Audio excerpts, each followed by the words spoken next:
지난주에 이어서 오늘도 순자님 리뷰해 보도록 하겠습니다. 오늘은 순자님의 심리적인 부분에 포커스를 두고, 왜 순자님은 광수님한테 삼순이다 라는 이야기를 듣고도 크게 자존심 상해하거나, 기분 나빠하기보다 오히려 전의를 불태우며 이 남자 내가 어떻게 한번 꼬셔볼 거야 라고 자신 있어 하고 여유 넘치는 모습을 보여줄 수 있는 건지 그 이유에 대해서 같이 알아보도록 하겠습니다. 순자님 심리 리뷰를 위해서는 현재 순자님을 둘러싼 애정 관계도 그리고 순자님의 성향과 연애관, 더불어 광수님과 영식님의 성향까지 같이 복합적으로 들여다봐야 하기 때문에 끝까지 들어주시면 분명 공감하는 부분이 많을 거라는 말씀 먼저 드리겠습니다. 현재 영식님의 마음은 순자님에게로 직진하고 있고 원픽이 순자라는 사실에 대해서는 충분히 알고 있죠. 하지만 순자님은 영식님의 마음과는 달리 현재 광수님 쪽으로 많이 기울어 있으며 그 와중에 영철님이나 영수님도 알아보고 싶은 상황이죠. 뭐 짧지만 영수님과는 어제 잠시 대화를 나눴었고 또 영철님과는 저녁 공용 거실에서 잠시 이야기를 나누는 장면이 나오는데 방송에서 분량도 짧고 서로 이성적 교감도 없었던 걸로 봐서는 크게 비중이 없는 부분이지 않나 추측이 되더라고요. 영철님은 인터뷰에서 순자님한테서 시그널을 받았다. 본인은 그렇게 느꼈다라고 하는데 영철님 좀 안타깝죠. 이 부분은 다음 영철님 리뷰에서 좀 다뤄보도록 하고요. 그래서 일단 정리하면 순자님의 1순위는 영식님이 아니라 광수님이고 그 외 나머지 분들은 현재로서는 크게 접점이 없고 이미 애정 관계도가 굳혀져 가는 분위기라 순자님과 어떤 썸이 현재로서는 생기기 쉽지 않은 상황이다. 이렇게 정리를 해보면 될 것 같습니다.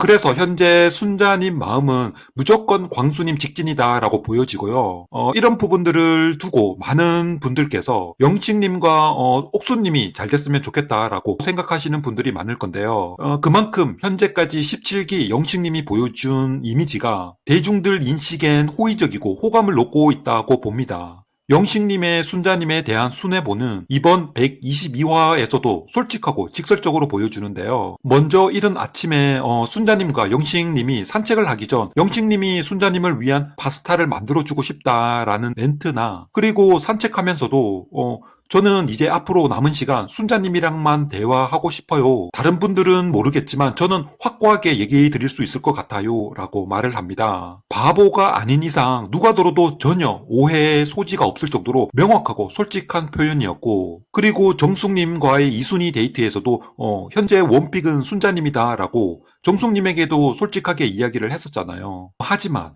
이런 영식님의 직진이 순자님에겐 불편했을까요? 다른 분들, 즉 상철님이나 현숙님이 빗속 천막 안에서 서로가 서로의 마음이 통했다라는 걸 알았을 때 그만큼의 설레임과 떨림의 감정을 영식님과 같이 산책하고 있는 순자님 얼굴에서는 전혀 느껴지지 않는다라는 걸 우리는 금방 캐치할 수 있었다고 봅니다. 그러면서 정숙님 핑계를 대면서 영식님을 두고 광수님도 알아보고 싶은 본인의 마음을 이야기하는데요. 좀 비겁해 보이기도 하고 솔직해 보이진 않더라고요. 물론 나 좋다라는 사람 앞에서 또 대놓고 다른 사람을 알아보고 싶다거나 그 사람이 더 호감이 간다라고 말하는 게 쉽지 않잖아요. 쉽지 않은 상황은 이해는 가지만 그래도 굳이 정숙님 핑계를 댈 필요가 없는 게 지금도 영식님은 앞으로 남은 시간 순자님하고만 이야기하고 싶고 나한테 1순위다 라고 본인 앞에서 확인시켜주고 있는 상황이잖아요. 그런데 굳이 정숙님이 영식님 마음이 안 그럴 수도 있으니 다른 사람도 알아봐라 라고 했다. 이런 말을 할 필요까지야 없다라는 거죠. 그러자 영식님도 바로 눈치채고 그럼 현재 더 알아보고 싶은 사람이 광수님과 상철님이죠? 라고 물어보잖아요. 뒤에 이어지는 인터뷰에서도 순자님이 속마음을 이야기하는데 명확하죠? 누가 봐도 광수님이다 라는 겁니다. 영식님에게 미안해서 대놓고 그 말을 못하고 있을 뿐이고 광수님이 나를 이순이라도 선택해줘서 조금 더 이야기를 해보면 내가 이 사람 마음을 끌어올 수 있을 것 같은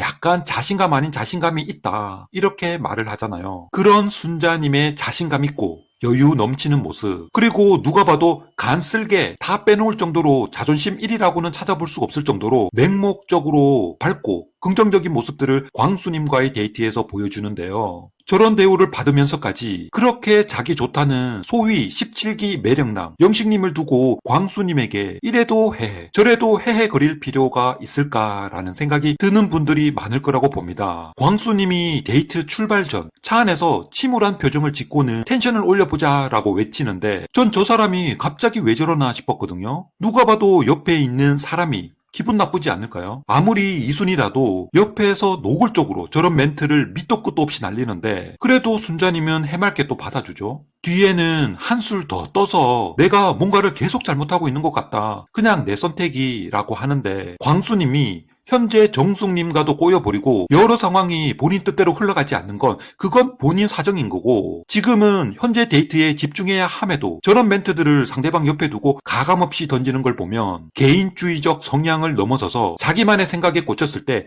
주변 상황, 공감 인지 능력이 떨어지고 그럼으로써 배려심 없는 사람으로까지 보여지는 겁니다. 같은 맥락에서 데이트 후 공용 거실에서 진실 게임 할 때도 영자님이 광수님에게 오늘 데이트가 후회되나 라고 물으니 그렇다라고 대답할 때도 이걸 솔직하다고 해야 하는 건지 눈치 없다라고 해야 하는 건지 그것도 순자님 맞은편에 앉아서 그렇게 대답을 하는데 광수님은 기본적으로 대인관계에서 사람을 상대하고 대화를 잘 하는 방법, 상황별 자신의 감정을 표현하는 방법부터 먼저 배워야 하지 않을까 합니다. 솔직한 것도 상황에 따라서 가릴 줄 아는 변별력도 있어야 하고 융통성도 있어야지 현재 하고 있는 일도 그렇고 대인관계의 중요성에 대해서 잘 모른다라는 겁니다. 왜냐? 살면서 누구 눈치 보고 그럴 필요가 없다라는 거죠. 일도 그런 게 이번 병원에서 마음에 안 들면 단기로 일하고 그만두고 또 다른 곳으로 옮기면 되고 누구 눈치 볼 필요 없고 내 마음 가는 대로 내 기분 가는 대로 해도 먹고 사는데 전혀 지장 없으니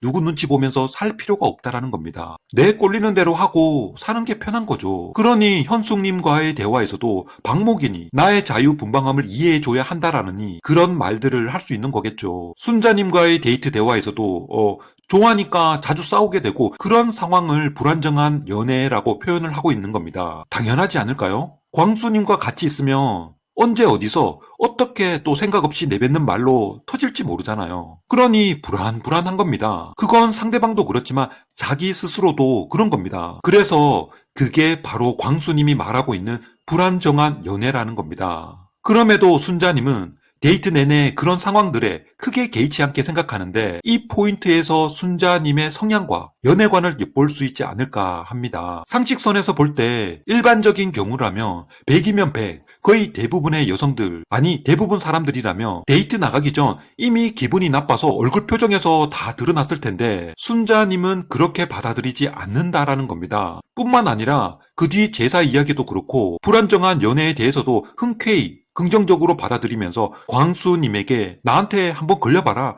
라는 식으로 오히려 이 상황, 이 남자를 내가 원하는 대로 어떻게 한번 해볼 수 있을 것 같은데 라며 마치 자신을 테스트하듯 여유롭게 즐기는 듯해 보이기까지 하죠. 대화에서 순자님이 그러죠. 제가 은근 기가 세요. 프랑스 여자아이들이 원래 기가 진짜 세거든요. 기가 이 정도로 세지 않았는데 더 세졌어요. 전 이 멘트에 좀 의미를 두고 순자님을 해석해 볼 필요가 있지 않나라는 생각을 해봤거든요. 지난 영상에서도 말씀드렸지만 사람은 자신과 반대되는 성향의 사람에게 매력을 느끼는 경우가 많죠. 물론 비슷한 성향을 선호하시는 분들도 계시지만 특히나 본인의 기가 세거나 좀 강한 분들을 보면 더더욱 나와는 반대되는 성향의 분들을 많이 선호하시거든요. 순자님이 그랬죠.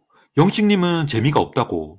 자, 그럼 역으로 광수님은 재미가 넘치신 분인가요? 제가 볼 때 이때까지 보여준 광수님 모습은 독특하고 특이하고 이상한 사람이지 결코 재미있다라는 생각을 한 번도 해본 적 없거든요. 그럼 왜 순자님은 영식님이 재미없다라고 말을 했냐? 그 해답은 바로 영식님의 계획성이고 빈틈이 없어 보이는 철두철미한 성향에서 비롯된 거라고 보거든요. 영식님은 리더십이 강하고 말할 때 모습이 딱딱 끊어지듯 매사 자신감 넘쳐 보이는데 그런 모습에 처음 보는 사람은 건방지거나 오해를 할 수도 있을 것 같다고 있다고 예전에 말씀드렸었잖아요. 순자님은 이런 영식님과 있으면 본인이 원하는 대로 리드하는 재미는 좀 없을 것 같다라는 생각이 들겠더라고요. 즉 영식님이 짜놓은 계획된 큰 그림 속에서 본인이 할 수 있는 건 수용하고 받아들이는 수동적인 역할을 맡게 될 거라는 겁니다. 하지만 또 남자들이 계획적으로 딱딱 다 알아서 플랜을 짜고 준비성 철저한 분들을 선호하는 여성분들도 많겠지만 순자님에게는 그런 수동적인 상황들이 재미가 없다라는 겁니다. 반면에 광수님을 좀 볼까요? 개인적으로 광수님은 독특하고 특이한 면이 많은데 순자님은 광수님의 그런 점도 매력적이다라고 긍정적으로 평가하죠. 아마도 본인의 적극적인 도전 정신을 자극하지 않았을까. 순자님 취미가 등산이죠. 등산의 묘미와 중독성은 바로 정상을 올랐을 때의 정복감과 성취감 등의 짜릿한 쾌감이 있고 정상에 도달하기까지 힘든 그 과정들을 잊게 만들어줍니다. 어쩌면 순자님에게 있어서 광수님은 꼭 도전하고 싶은 하나의 산과 같으며 그 정상에서 느끼게 될 성취감의 느낌이라는 게 얼마나 짜릿하고 뿌듯한지 누구보다도 순자님은 잘 알고 있기에 지금 순자님에게 있어서 광수님 앞에서 자존심을 내세울 이유가 하나도 없다라는 겁니다. 재수 없거나 기분 나쁜 말을 듣더라도 그건 산을 정복하기 위한 하나의 극복해야 할 과정이다라고 생각하면 또 대수롭지 않게 받아들일 수 있다라는 겁니다. 제가 말씀드린 비유가 맞을지도 안 맞을 수도 있지만 적어도 광수님과 만남을 이어간다면 순자님의 자발적이고 진취적인 삶의 역할들이 많이 주어질 확률이 높다라는 건 순자님은 잘 알고 있지 않을까요? 종갓집 며느리도 마다하지 않는다라는 순자님이잖아요. 그리고 마지막으로 광수님과 같은 직업을 가진 사람을 과연 순자님이 밖에서 선을 보거나 결정사를 통해서 만날 수 있을까요? 자, 이 정도면 충분히 순자님이 영식님이 아닌 광수님을 선택하고자 하는 이유에 대해서 설명이 되지 않았을까 합니다. 오늘 특히나 긴 영상인데 끝까지 시청해 주신 분들께 감사드리며 전 다음 영철님의 리뷰 왜 영철님이 자꾸 옥수님 앞에서 거리를 운운하고 혼자 김치국부터 마시는 그 심리에 대한 리뷰로 찾아오도록 하겠습니다. 감사합니다.